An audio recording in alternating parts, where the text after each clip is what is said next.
être délivré. Dieu délivre. Dieu peut délivrer de tout un tas de choses. Premièrement, Dieu peut délivrer du péché par Jésus-Christ, pour sa gloire. Dieu délivre du mal. Dieu a délivré de l'enfer les élus de Dieu. Dieu délivre du diable. Dieu délivre de l'occultisme, du mensonge, de la haine, de l'ivrognerie, de l'orgueil, de l'hypocrisie. Dieu délivre des possessions démoniaques. Dieu est Dieu, il est tout-puissant. Les ennemis de Dieu flattent Dieu. Il faut s'imaginer ce que ça veut dire, quoi. Il est Dieu. Il est Dieu. Les démons savent qu'il est Dieu. Le diable sait que Jésus-Christ est Dieu. Les démons savent que Jésus-Christ est Dieu. Jésus-Christ est tout-puissant. Il règne. Il peut délivrer n'importe qui à n'importe quel moment. Il a tout pouvoir. Il a tout pouvoir. Partout. Dans le ciel, sur la terre, chez les anges, chez les démons, sur toi, sur moi, sur la nature. Il est capable d'apaiser la tempête. Il est capable aussi de créer la tempête.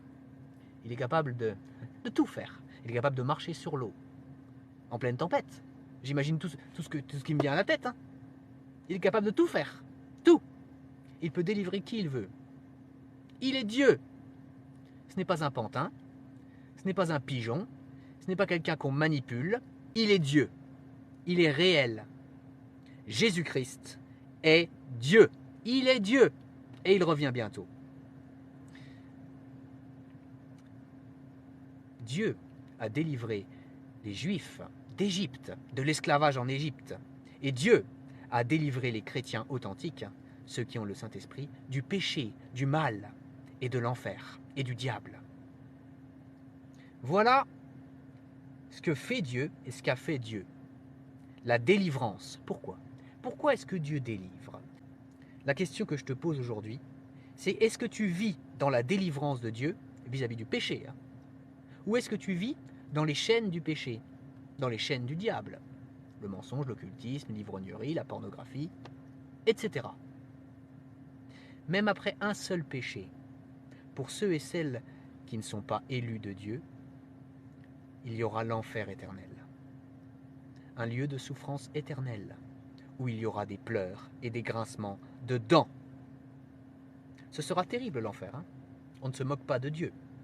Alors pour ceux qui ne sont pas élus de Dieu, hein, c'est-à-dire ceux et celles qui ne sont pas choisis par Dieu, c'est fichu. Si tu restes toute ta vie sans le Saint-Esprit, sans te repentir de tes péchés et sans croire dans le Christ, alors tu iras en enfer. Et je ne dis pas ça pour te juger, je ne dis pas ça pour te terroriser, pour te faire peur. Je te dis ça parce que je veux glorifier Dieu et par amour pour Dieu et pour toi. C'est la vérité. C'est du réel. Dieu est juste. La bonne nouvelle, c'est l'évangile. Dieu délivre. Jésus-Christ peut te délivrer. Il faut que tu fasses appel à lui, sincèrement, avec une vraie foi et une vraie repentance. Le sens de la vie, ce n'est pas de vivre pour le péché. Ce n'est pas de vivre enchaîné et d'aller en enfer. Hein ?